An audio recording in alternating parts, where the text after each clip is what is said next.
Assalamualaikum warahmatullahi wabarakatuh.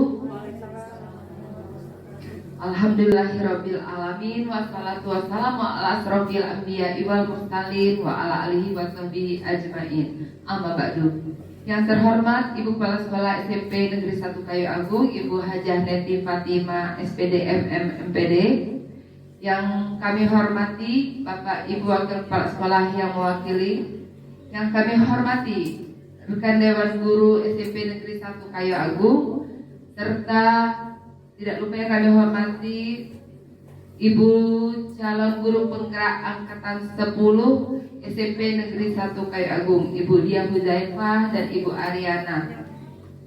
Pertama-tama marilah kita panjatkan puji dan syukur kita kehadiran Allah Subhanahu wa taala yang mana berkat rahmat dan karunia-Nya lah sehingga pada pagi yang cerah ini kita masih diberikan nikmat kesehatan dan kesempatan sehingga kita bisa berkumpul dalam ruang guru ini dalam rangka kegiatan diseminasi menyebarkan pemahaman dan penerapan pengalaman belajar budaya positif yang dilakukan oleh calon guru penggerak kita angkatan 10 dari SMP Negeri 1 Kayu Agung.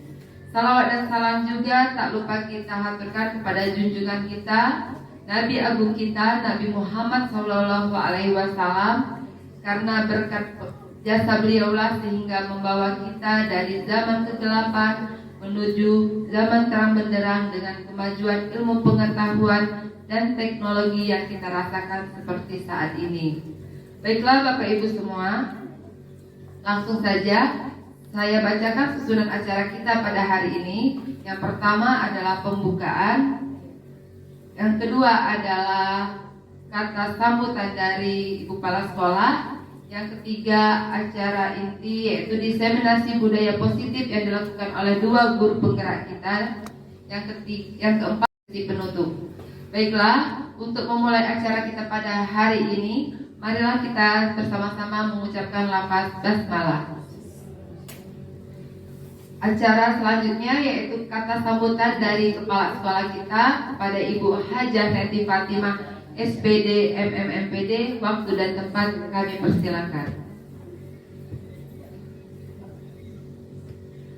Terima kasih. Assalamualaikum warahmatullahi wabarakatuh. Selamat pagi, salam sejahtera untuk kita semua. Bisa kami menyatakan pantun sedikit? Air beriak tanda tak dalam, air tenang seperti berlian. Izinkan saya memberi salam untuk para ibu sekalian.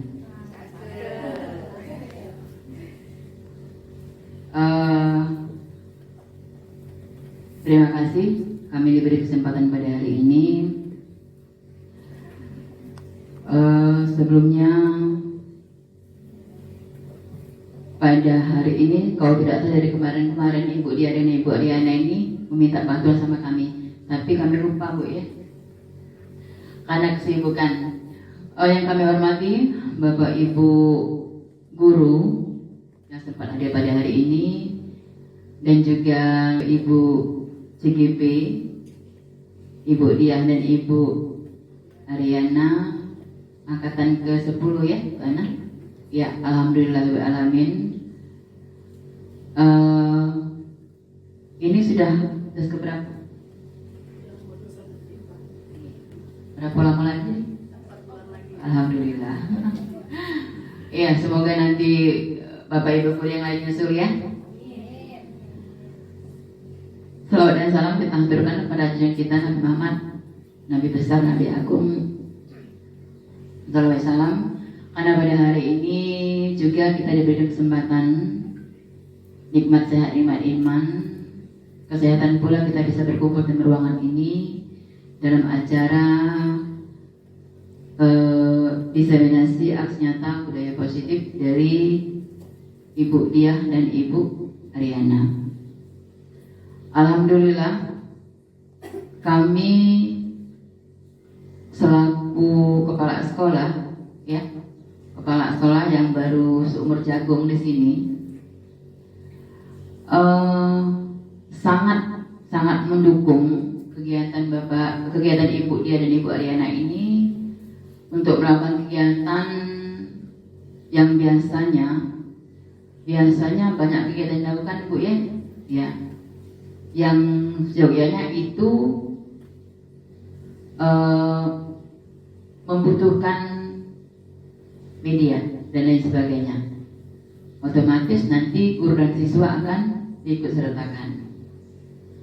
Semoga nanti kita semua bisa membantu Bapak Ibu ya, bisa membantu kelancaran kegiatan Ibu Arya dan Ibu Dia. Dan pada hari ini tadi dikatakan Ibu Ariana melaksanakan diseminasi aksi nyata tentang budaya positif. Di sini kami rasa namanya budaya positif ini kita sudah tahu semua. Yang mungkin bisa juga pada kesepakatan kelas ya. Kesepakatan kelas itu biasanya di kelas itu sering ada siswa yang misal tidak mau piket atau yang datang terlambat. Nah, kita ada kesepakatan antara siswa, ketua kelas dan guru wali kelas. Biasanya kesepakatan itu kesepakatan yang diambil yang mendukung, ya, bukan kesepakatan yang tidak baik, misalnya ada denda dan sebagainya.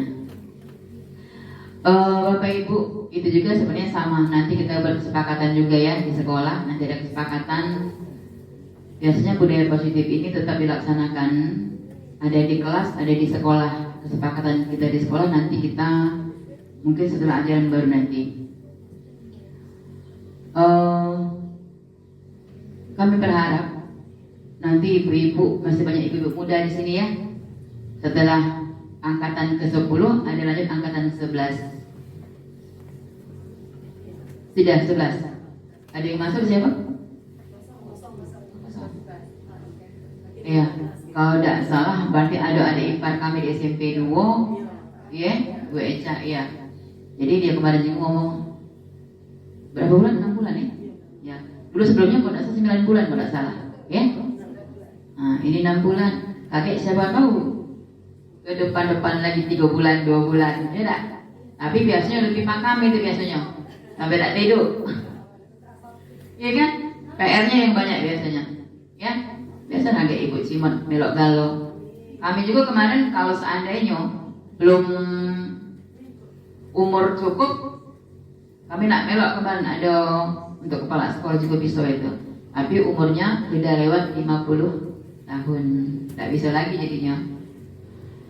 Ya. Yang angkatan ibu anak berapa kemarin? 6 bulan juga. Siapa-siapa Bu Ana? Bu Ana itu belum. Oh, alhamdulillah. Tahun ini Bu Ariana sama Bu Dia, tahun depan siapa lagi kakek? Nah, alhamdulillah. Bu Floren ini tahu kami dengan dia. Dia gesitnya memang. Iya, tambah sehat kayaknya kalau banyak video, bukannya tambah kurus bukan? Ya. Bapaknya sih kok ya, tadi masih Bapak Ibu gede dah. Alhamdulillah untuk Ibu Dia dan Ibu Ariana dilanjutkan ya. Kami full secara pribadi juga bersama rekan-rekan guru mendukung kegiatan Bapak Ibu. Semoga lancar. Yang pasti berguna untuk sekolah kita, meningkatkan siswa dan guru kita. Itu saja yang bisa kami sampaikan pada saat ini. Bila ada kata salah saya mohon maaf, pada Allah saya mohon ampun. Wabillahi taufiq wal hidayah. Wassalamualaikum warahmatullahi wabarakatuh. Demikianlah kata sambutan sekaligus pembinaan dari kepala sekolah kita Ibu Hajah Neti Fatimah. Dan untuk selanjutnya kita lanjutkan acara selanjutnya yaitu diseminasi budaya positif yang akan disampaikan oleh dua calon guru penggerak kita yaitu Ibu Dia Huzaifah dan Ibu Ariana. Ibu Hajah Neti Fatimah SPD, MMPD yang telah memberikan full support ya kepada kami selaku calon guru penggerak untuk melakukan diseminasi, menyebarkan pemahaman dan penerapan pengalaman budaya positif. Nah, Bapak Ibu semuanya, sebelum kita mulai, kita konsentrasikan dulu ya. Nah, sebelum kita lihat ice breaking-nya, saya punya ice breaking sederhana. Mungkin bisa diterapkan nanti di kelas.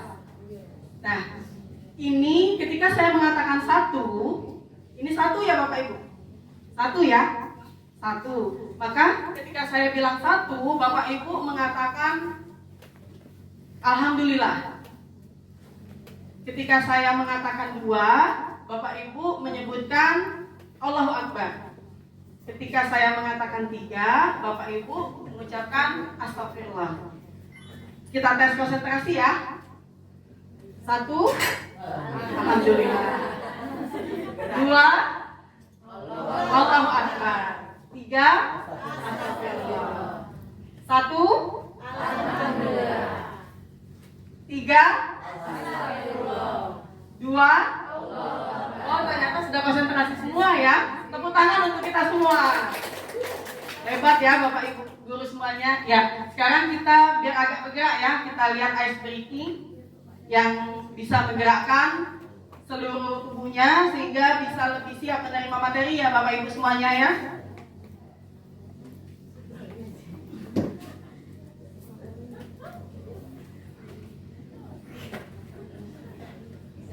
Oke, semuanya boleh berdiri Bapak Ibu.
Oh, kedua kaki.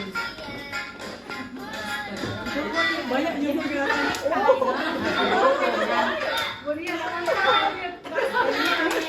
Sahamnya larinya. Tangan yang Coba berikan dalam kolam seperti nyangka juga segala ini siang-siang olahraga. Iya.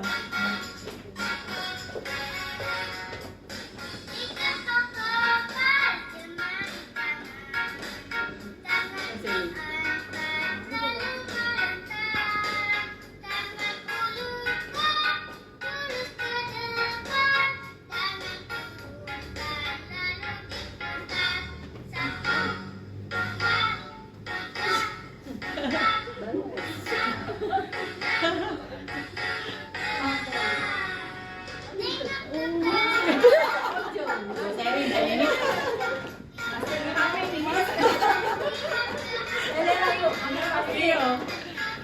Pengen kelain gitu ya.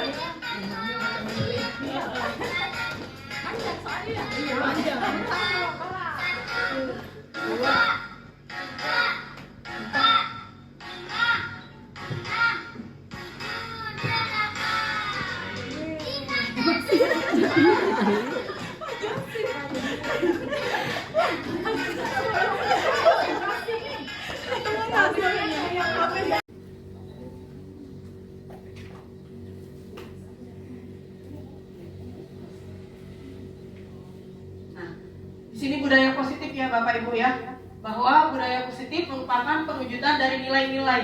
atau keyakinan universal yang diterapkan di sekolah. Seperti tadi, datang tepat waktu, berpakaian rapi, pokoknya semua nilai-nilai kebaikan secara universal. Yang itu semua sudah ada di sekolah kita. Semuanya sudah ada, ya.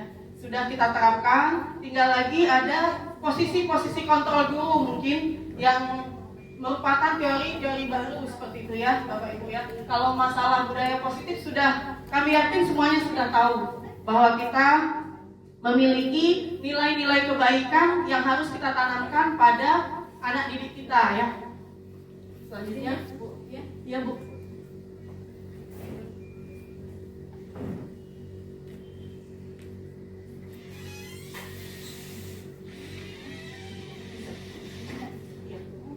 Ya, ini perubahan paradigma ya. Nah, bagaimana pembelajaran dengan paradigma baru? Seperti yang pernah dijelaskan Pak Made ya, pembelajaran yang berdiferensiasi, di mana pembelajaran yang kita hadirkan sesuai dengan kebutuhan murid. Nah, memang terkadang kita bingung ya Bapak Ibu semuanya, murid-murid kita kan banyak, ada 35 siswa. Apakah dari 35 siswa itu harus kita akomodir semuanya kebutuhannya? Itu pertanyaan yang ada di benak kita ya. Bagaimana kita bisa mendesain pembelajaran sebanyak 35 murid seperti itu ya. Nah, tapi ternyata tidak 35 macam gitu ya.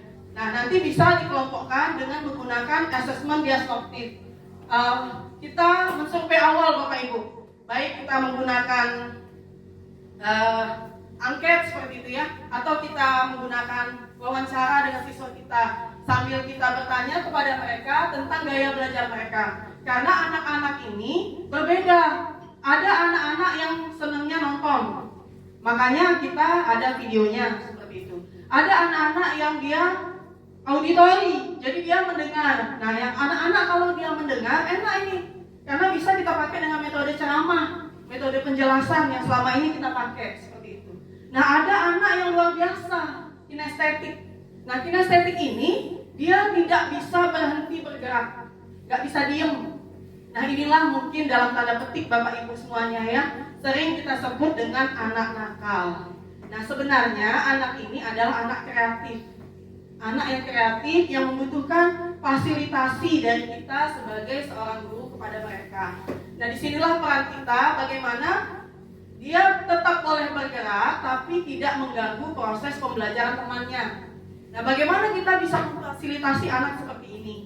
Seperti kita tahu ya, di setiap kelas ada. Di setiap kelas pasti ada anak yang visual. Kalau dia hobi menonton, melihat, memperhatikan, nah itu visual Bapak Ibu. Jadi dia bisa mendengar, akses otaknya itu lebih mudah ketika dia melihat pembelajaran secara tampilan. Seperti itu, tampilan gambar, tampilan video, dia melihat karton, ada alat peraganya, nah itu anak-anak visual. Ada anak yang dia misalnya mendengarkan, dia seperti tidak melihat kita Bapak Ibu. Terkadang kita ya, ada anak ini tidak memperhatikan, dia cuek aja. Tapi pas kita sebut dia bisa Bapak Ibu, dia bisa. Nah, anak seperti ini disebut dengan anak auditori, karena dia mengakses pembelajaran itu dengan telinganya. Dia seperti tidak melihat kita. Saya pernah juga tersinggung Bapak Ibu dengan anak seperti ini. Mungkin manusiawi ya. Kok anak ini tidak memperhatikan saya? Oke nak, coba kamu kerjakan belajar soal ini, bisa ternyata. Wah, di sini kita tahu berarti anak ini tipenya auditori. Nah, enak kalau anak seperti ini. Nah, yang sedikit menguras energi kita adalah anak-anak dengan kinestetis, yang dia selalu bergerak. Bu, saya buang sampah ya Bu. Ada ya Bapak Ibu ya, baru kita masuk, saya mengapel saja. Saya pernah masuk, setiap saya masuk anak itu maunya mengapel dan menyapu. Saya sampaikan, kamu boleh mengapel dan menyapu, tapi tetap memperhatikan kegiatan-kegiatan pembelajaran kita dalam setiap buku. Jadi dia boleh bergerak. Karena anak seperti ini, jika tidak difasilitasi, ya dia tidak bisa mengakses pembelajaran Bapak Ibu. Jadi terkadang paradigma kita yang keliru melihat perlakuan anak-anak kita seperti itu. Nah, inilah mungkin paradigma baru yang perlu kita tanamkan pada diri kita, termasuk saya pribadi juga. Walaupun mungkin kita paham, tetapi memang di lapangan tidak mudah ya Bapak Ibu ya. Dia sangat membutuhkan kesabaran, membutuhkan konsistensi kita untuk terus melaksanakannya tanpa pernah berhenti dan mengeluh. karena memang ya kita telah memilih jalan ini sebagai salah satu cara kita untuk memajukan pendidikan di Indonesia. Nah, itu tentang berdiferensiasi ya Bapak Ibu. Bagaimana paradigma baru kita mampu menghadirkan pembelajaran yang berdiferensiasi kepada semua anak didik kita, sehingga pada akhirnya kita menginginkan anak didik kita bisa terciptanya profil pelajar Pancasila ya. Mereka memiliki karakter yang beriman dan bertakwa, mereka memiliki karakter mandiri, mereka memiliki karakter kreatif, mereka juga memiliki karakter bernalar kritis ya. Bernalar kritis. Jadi ketika dia diajak temannya untuk bolos seperti itu ya, dia akan berpikir ini baik atau tidak. Jadi berarti anak itu sudah mulai. Salah satu contoh nalar kritis yang paling sederhana ya Bapak Ibu ya, dia diajak kawannya untuk merokok, dia berpikir merokok ini bermanfaat tidak. Nah, itu salah satu anak itu sudah bisa bernalar kritis seperti itu. Kemudian bergotong royong. Jadi kalau dulu ya Bapak Ibu, saya masih dulu waktu di SD, ingat gak Bapak Ibu? Kalau kita ngerjain soal, saya dulu ya, saya tutup buku saya itu, takut dilihat kawan. Mungkin saya dulu pelit ya. Ibu-ibu pernah lihat anak didik kita takut tanya. Nah, sebenarnya untuk abad 21 itu tidak dibutuhkan lagi. Yang dibutuhkan adalah kolaborasi, gotong royong dengan bahasa yang sesuai dengan budaya timur ya. Kalau bahasa dari kompetensi 4-nya collaboration, kolaborasi. Anak-anak kita dibutuhkan untuk mampu berkolaborasi dengan temannya. Tidak dia pintar dewean, dia pintar untuk dirinya sendiri, sehingga dia tidak mampu menjelaskan apa yang dia terima kepada teman-temannya. Nah, kemampuan seperti ini sangat dibutuhkan. Dia mampu berkolaborasi dengan temannya. Nah, anak-anak yang memiliki bakat di bidang akademis ya, ya, kita bilang bakat di bidang akademis. Sebenarnya anak-anak kita itu anak-anak yang berbakat semua. Tinggal lagi bakatnya itu apakah di bidang akademis ataukah di bidang non akademis. Jadi semua anak kita itu berbakat. Mereka dilahirkan semuanya memiliki bakat mereka sendiri. Nah, tinggal lagi bagaimana kita sebagai seorang guru menjadi seorang petani Bapak Ibu. Seperti petani itu yang mampu menumbuhkan benih sesuai dengan benihnya. Kalau jagung dia akan menjadi jagung seperti itu. Kalau dia padi dia harus menumbuh padi gitu ya. Tidak bisa kita paksakan kan? Jagung harus menjadi padi dan padi menjadi jagung seperti itu. Misalnya sama seperti ketika hewan ya Bapak Ibu ya. Ada ikan. Ikan kan bakatnya berenang ya Bapak Ibu ya. Gak bisa ya kita ajak adu lari seperti itu. Karena bakatnya adalah berenang. Kemudian kodok ya, katak. Bakatnya kan melompat ya Bapak Ibu ya. Tidak mungkin kita ajak dia untuk melakukan lari cepat seperti itu. Jadi memang anak-anak kita itu memiliki bakatnya masing-masing. Nah, tugas kita adalah mengenali bakat itu dari sejak ini untuk kemudian menumbuhkannya secara perlahan. Sekolah adalah salah satu tempat saja Bapak Ibu untuk memfasilitasi anak didik kita untuk tumbuh menjadi dirinya sendiri sesuai dengan bakat yang dia miliki. Jadi anak kita berbakat semua, tidak ada kate ambean katanya, tidak ada. Tidak ada anak-anak kita yang tidak punya bakat. Tinggal lagi apakah bakat itu sudah tergali atau belum. Nah, tugas kita lah sebagai seorang guru untuk mampu menumbuhkan bakat itu. Makanya kita lihat dari kurun waktu yang cukup lama. Kita ada kegiatan-kegiatan bisa kita perhatikan. Nanti apakah mungkin bakatnya dia di seni budaya, ya? Mungkin bakatnya dia di prakarya, mungkin bakatnya di nyanyi. Saya Bu ya, saya itu hanya memenuhi irisan di matematika. Saya tidak penuh untuk irisan bahasa Inggris. Saya tidak bisa kalau disuruh menjelaskan seni budaya. Nah, sama seperti Bapak Ibu juga. Anak didik kita juga seperti itu. Ya, sama seperti kita, mereka memiliki bakat masing-masing. Tinggal lagi tugas kita adalah menggali potensi yang mereka miliki agar potensi itu bisa tumbuh menjadi lebih baik lagi. Selanjutnya. Nah, disiplin positif ya Bapak Ibu ya, bahwa pembiasaan hal yang baik mencakup sikap atau perilaku maupun tutur kata oleh seluruh warga sekolah. Jadi ini adalah tugas kita bersama untuk menciptakan budaya. Yang namanya budaya berarti diawali oleh sikap ya. Pertama sikap, lalu menjadi kebiasaan, lalu kemudian menjadi budaya. Nah, untuk menumbuhkan budaya ini tentu membutuhkan kerjasama kita semua. Baik dari satpam, dari depannya, karena semua warga sekolah, dari kantin gitu ya, mengajarkan anak kita bertutur kata yang baik. Kita juga guru disarankan untuk tidak menggunakan kata-kata yang negatif. Kita ubah kata-kata negatif yang kita ucapkan itu menjadi kata-kata positif yang bisa memotivasi siswa kita. Seperti mungkin kata nakal kita ganti dengan kreatif. Oh, ternyata ibu kreatif sekali, seperti itu. Ini juga membutuhkan perjuangan ya Bapak Ibu. Perjuangan untuk mengganti hal yang sederhana yang mungkin sering kita ucapkan.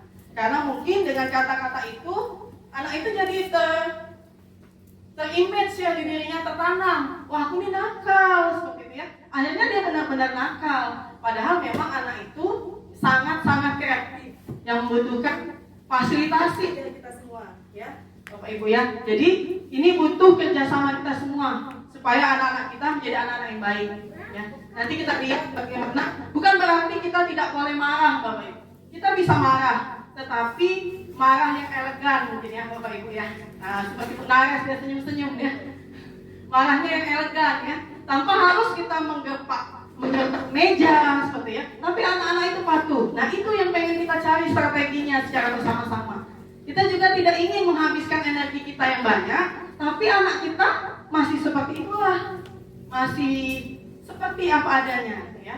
Seperti dia masuk dan keluar seperti itulah. Input dengan outputnya sama. Nah, kita inginkan inputnya dia sangat kreatif tadi diproses di sekolah ini menjadi sebuah outputnya menjadi sangat-sangat baik. Nah, itulah berarti terjadi proses yang bagus di sekolah ini. Nah, proses yang bagus itu membutuhkan disiplin yang positif dari kita semua, membutuhkan budaya yang positif ya. Sebenarnya sudah ada, sudah sangat bagus di sini, sudah sangat disiplin di sekolah kita. Tinggal lagi cara mendisiplinkannya, ya, cara mendisiplinkannya. Nah, di sini nanti akan kita lihat bagaimana cara kita mendisiplinkan anak itu tanpa menguras energi yang banyak, ya. Menguras energi kita yang banyak. Capek kan Bapak Ibu ya? Marah-marah capek enggak Bapak Ibu? Capek ya Bapak Ibu ya? Apa Bapak Ibu masih mau marah-marah selamanya? Misalnya kita ngajar berapa puluh tahun ya? Bukan sudah berapa puluh tahun? Nah, sudah 22 tahun. Berarti sudah marah 22 tahun enggak, Kuros? Capek ya, Kuros ya? Nah, capek. Capek ya? Capek ya Bapak Ibu ya? Kita nggak mau lagi berarti marah-marah ya Bapak Ibu ya. Kita akan mencari sebuah strategi tanpa kita marah-marah, tapi anak kita bisa disiplin. Nah, itulah yang akan kita bicarakan di sini. Ya. Oke, selanjutnya. Nah, sebenarnya anak-anak kita itu melakukan tindakan itu karena ada motifnya Bapak Ibu. Nah, motif inilah yang membuat mereka melakukan tindakan di kelas. Motif apa itu?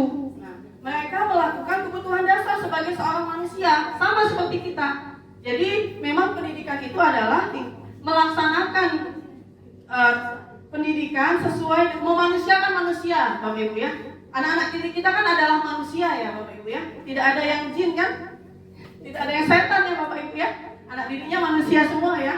Nah, tapi terkadang ada hadir di kelas ya. Nah, padahal dia tidak ada ya. Manusia semuanya anak didik kita nyata ya Bapak Ibu ya. Nah, kebutuhan dasar manusia merupakan sesuatu yang kita lakukan untuk mendapatkan apa yang kita inginkan. Itu dilakukan oleh anak didik kita. Mereka melakukan sesuatu itu ada alasannya. Nah, yang ingin kita tahu apa alasannya?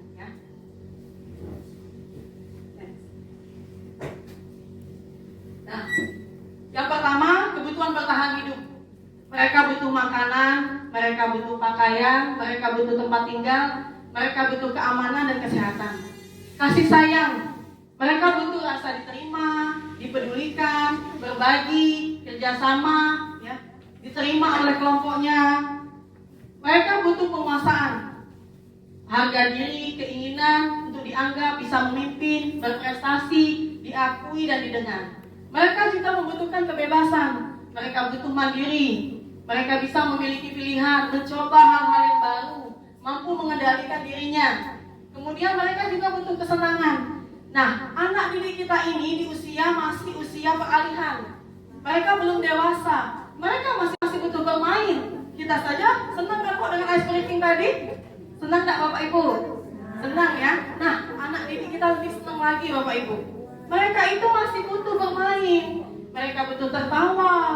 mereka butuh antusias. Nah, bisa jadi anak didik kita yang sangat-sangat kreatif tadi, mereka itu BTT ya Bapak ya, butuh tati tayang ya, istilah keren sekarang ya. Mereka butuh perhatian kita, mereka cuma butuh rasa diterima ya. Nah, bagaimana anak kita yang sangat kreatif tadi? Dia mungkin butuh kebebasan, dia ingin mandiri, dia bosan kok saya di dalam kelas, katanya seperti itu ya. Dia tidak bosan dengan pelajaran, dia bosan dengan suasananya. Dia mau belajar dengan suasana yang lain seperti itu ya. Jadi memang apa?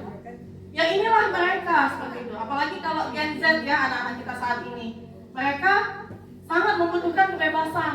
Mereka seolah-olah tidak mau diatur ya, Bapak Ibu ya. Mereka memiliki keinginan sendiri. Mereka adalah anak-anak yang merdeka ya.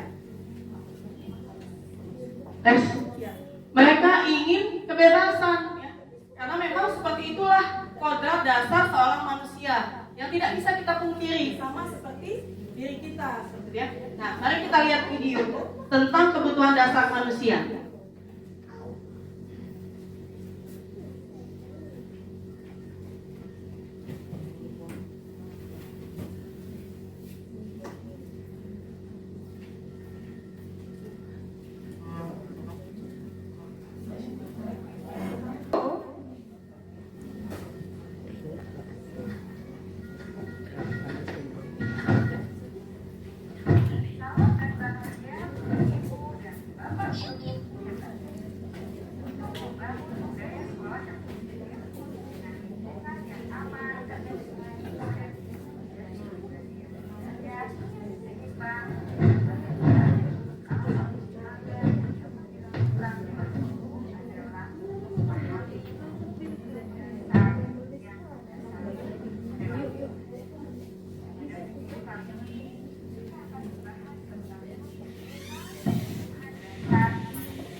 Ibu, Bapak semuanya ya.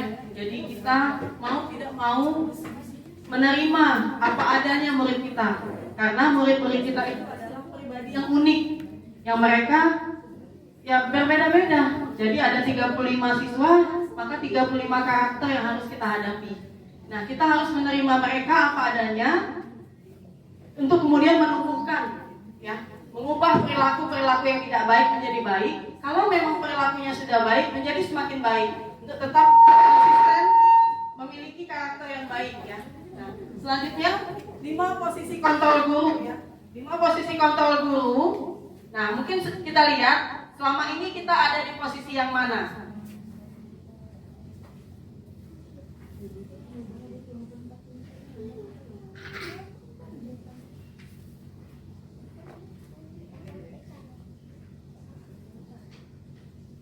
Nah, 5 posisi kontrol guru. Kita sudah berada di posisi yang mana? Penghukum, Pembuat merasa bersalah, sebagai teman, sebagai pemantau, atau sebagai manajer. Apa bedanya? Misalnya, Ibu Ariana datang terlambat. Nah, Ibu Ariana akan datang terlambat. Silahkan berlari keliling lapangan 30 kali. Nah, pada saat seperti itu posisi kita ada di mana? Penghukum ya Bapak Ibu ya. Ariana terlambat terus, Ibu pusing sekali. Kok kamu terlambat terus?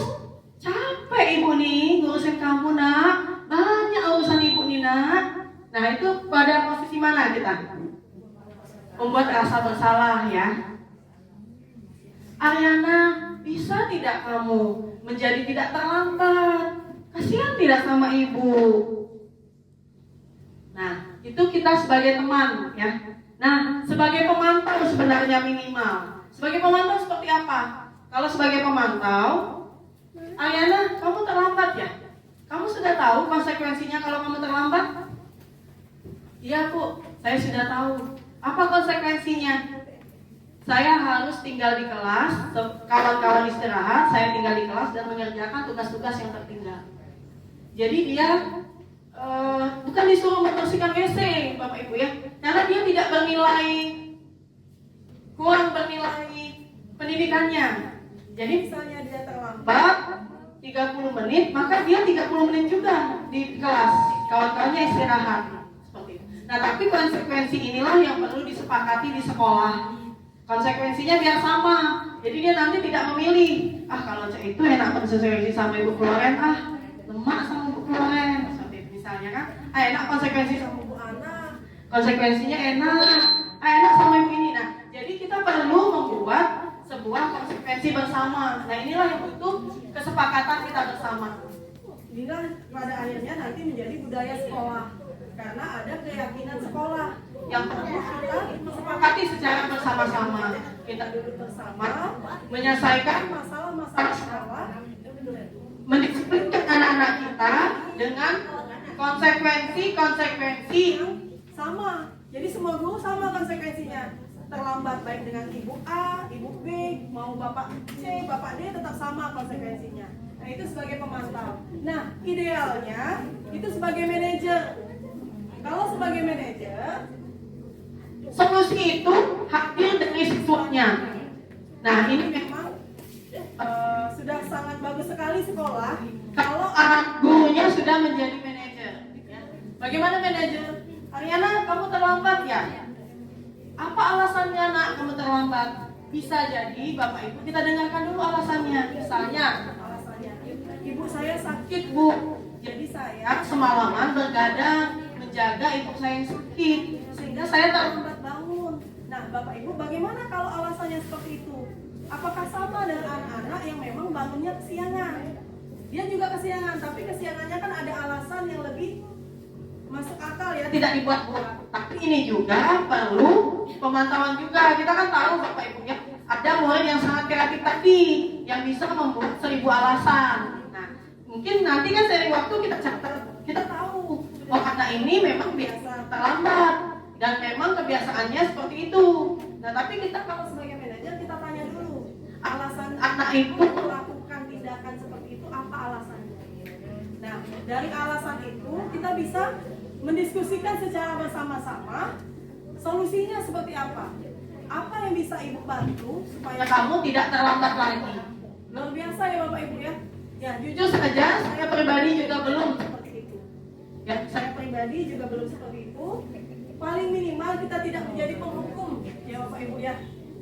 Penghukum, membuat rasa bersalah minimal sekali diharapkan dari sini kita menjadi pemantau. Oke, kamu terlambat. Konsekuensinya apa nak? Nah, di situ. kita menggeser Yang selama ini ini kita marah-marah, kita tidak perlu marah-marah. Tinggal kita ingatkan saja konsekuensinya apa, ya, sehingga kita tidak perlu menguras energi kita untuk memukul meja seperti Bapak Ibu ya. Tidak ada di sini. Di sini semua guru-gurunya menjadi manajer semua ya. Iya, tidak ada di sini. Ya. Oke, selanjutnya. Nah, ini ya contoh tindakan-tindakan yang ada di sekolah. Nah, kalau sebagai penghukum nada suaranya tinggi ya. Kenapa kamu terlambat lagi? Seperti ya. Dari nada suaranya saja siswa itu sudah ketakutan. Ya. Bahasa tubuhnya ya, matanya melotot, jarinya menunjuk-nunjuk. Mungkin kalau direkam kita juga sendiri tidak enak melihatnya ya. Kalau seandainya direkam ketika kita sedang melakukan posisi menghukum, ya. Nih. Terlambat lagi, pasti terlambat lagi.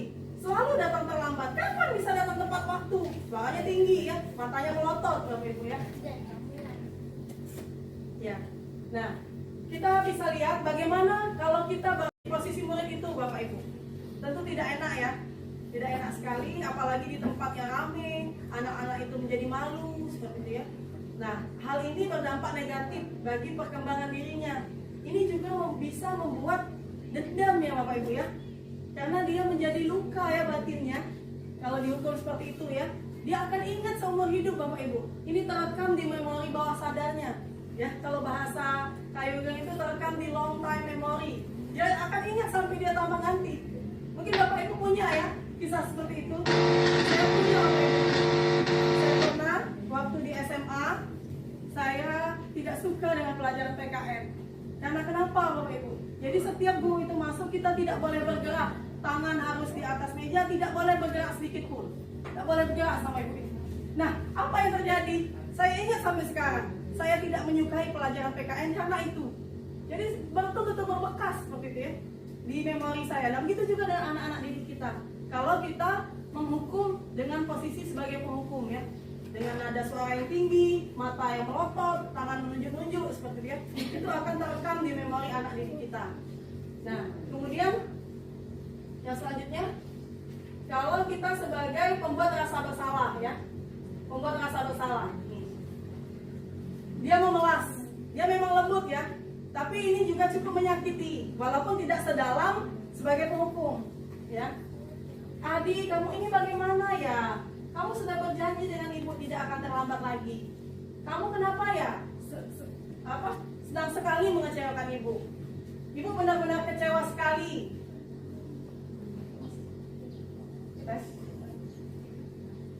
Ibu benar-benar kecewa sekali ya. Nah, hasilnya murid itu merasa bersalah. Walaupun memang ini lebih lembut, tetapi dia tetap merasa bersalah. Tes. Iya, ya. Jadi murid kita tetap merasa bersalah ya. Ibu kecewa sekali, padahal lembut sekali ya Bapak Ibu ya. Tapi ini cukup menggores di hati anak didik kita seperti itu. Nah, selanjutnya sebagai teman.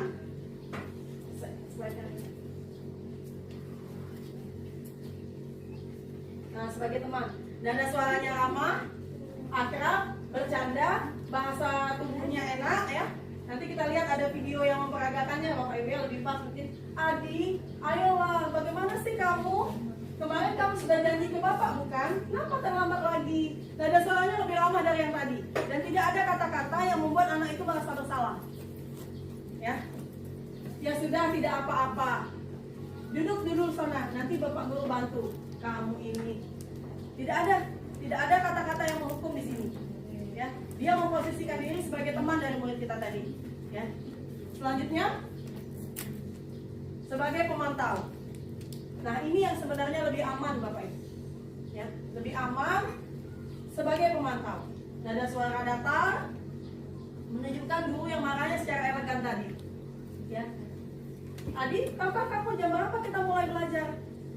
Tahu Pak, kamu terlambat 15 menit. Apakah kamu sudah mengerti konsekuensi yang harus kamu lakukan? Nah, penekanannya ketika guru berada pada posisi kontrol pemantau, konsekuensi.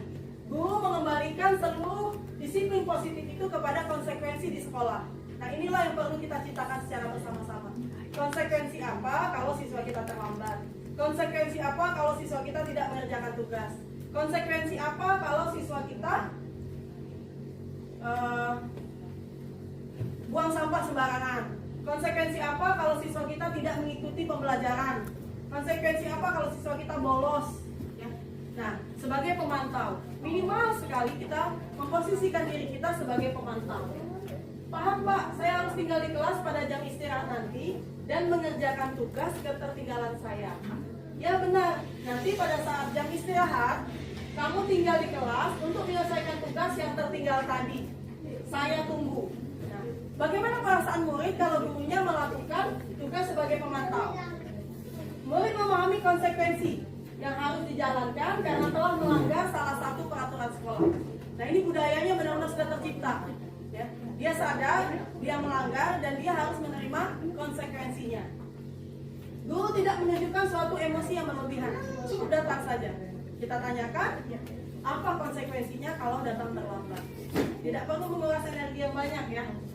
Nah, tanpa harus menjadi marah dan tanpa membuat siswa merasa bersalah. Murid tetap dibuat nyaman, tidak harus dia hanya tinggal di kelas ya, mengerjakan tugas yang dia tertinggal tadi.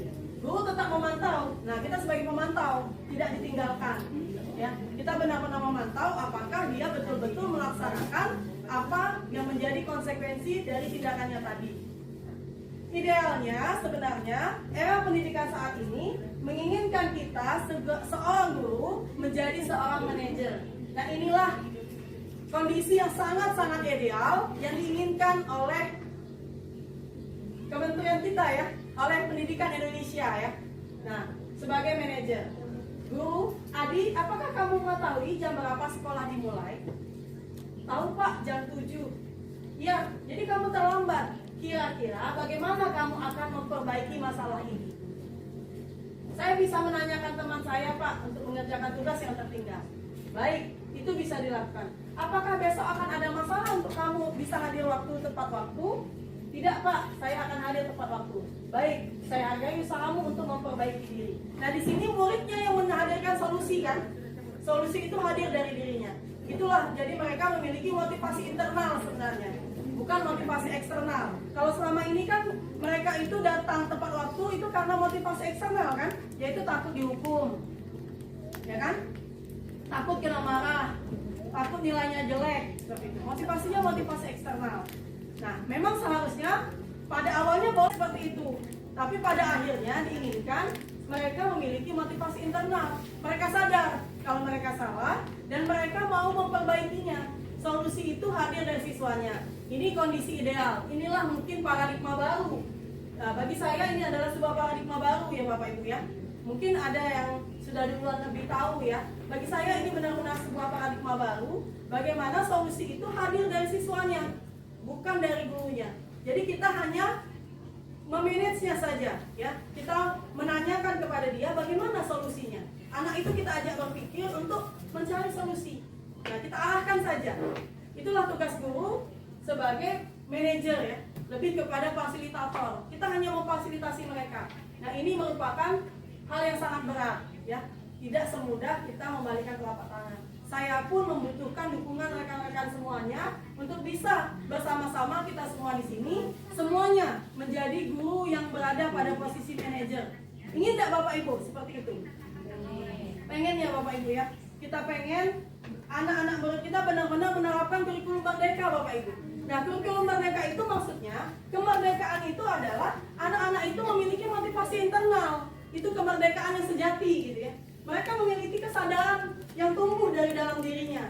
Nah, tugas kita sebagai seorang guru adalah menumbuhkan kesadaran itu. Nah, bagaimana kesadaran itu bisa tumbuh? Kita perlu berkolaborasi, kita perlu bekerja sama agar mereka tumbuh bersama-sama menjadi budaya sekolah. Ya. Semua guru minimal berada pada posisi pemantau. Selanjutnya kita bersama-sama menaikkan posisi kita semuanya sebagai manajer. Kalau cuma dilaksanakan oleh satu orang berat Bapak Ibu, karena dia nanti akan ibu itu dengan ibu itu tidak, kan? Jadinya tidak tercipta budaya sekolah. Nah makanya di sini kita perlu bersama-sama, kita duduk bersama agar kita semua memiliki budaya, gurunya semuanya memiliki posisi kontrol sebagai manajer. Tentu ini adalah impian kita semua ya Bapak Ibu ya. Semoga suatu saat mungkin Bu Ros pensiun lagi sudah jadi manajer. Ya, mungkin sebelum pensiun ya Bu Ros ya. Nah, Ibu Floren mungkin lah jadi manajer belum Bu Floren. Ya Ibu Juliana ya, Ibu Marda, Ibu Junita ya, Ibu Eni, Ibu Ana, Ibu Desi ya, Ibu Leni, Ibu Ningsi ya, Ibu Lia, Ibu Ana, Pak Bari ya. Ya Pak Bari ya. Nah, mudah-mudahan kita semua bisa menjadi seorang manajer ya. Yang kita tahu dulu cita-cita kita kan pengen jadi manajer ya. Nah ternyata memang sudah tercapai ya. Sudah menjadi manajer di sekolah Bapak Ibu. Jadi Bapak Ibu memiliki pangkat yang sangat tinggi sebagai seorang manajer yang memiliki kewenangan ya. Nah tanpa perlu SK diangkat ya Bapak Ibu untuk menjadi manajer. Jadi sudah diangkat dengan sendirinya ya. Begitu kita jadi guru ternyata kita adalah seorang manajer yang handal ya. Nah tinggal lagi bagaimana kita bisa menerapkan semua ini dengan konsekuen ya. Nah ini butuh dukungan kita bersama. Tidak ada yang mencibir kita ya, acak keiwanian, cak kepahaman, cak kepacaan ya. Nah itulah budaya sekolah yang perlu diciptakan. Kalau ada yang melakukan terus dicibir cak kepakaman, cak kepacaan, sampai kapan budaya ini akan tercipta? Seperti itu. Nah akan hilang tergerus oleh yang tadi. Nah, mari kita bersama-sama menciptakan budaya positif di sekolah kita. Kita semua adalah orang yang belajar, dan belajar. Tidak ada yang sempurna di antara kita. Ya, kita adalah orang-orang yang senantiasa bersalah dan mau memperbaiki kesalahan kita. Ya, mungkin itu Bapak Ibu yang bisa saya sampaikan. Kalau ada kata-kata yang baik, itu semuanya ya bukan dari saya ya, saya hanya menyampaikan saja. Kalau memang ada kebaikannya, mohon untuk bisa kita terapkan semua, baik saya secara pribadi maupun kita semua. Semoga ini bermanfaat. Kalau ada kata-kata yang salah, saya mohon maaf. Kepada Allah saya mohon ampun. Saya ucapkan terima kasih yang sedalam-dalamnya ya, dari lubuk hati yang paling dalam kepada Bapak Ibu semua yang sudah dengan senang hati ya meluangkan waktu untuk mau mendengarkan diseminasi aksi nyata budaya positif, disiplin positif di sekolah. Saya akhiri, wabillahi taufiq wal hidayah. Wassalamualaikum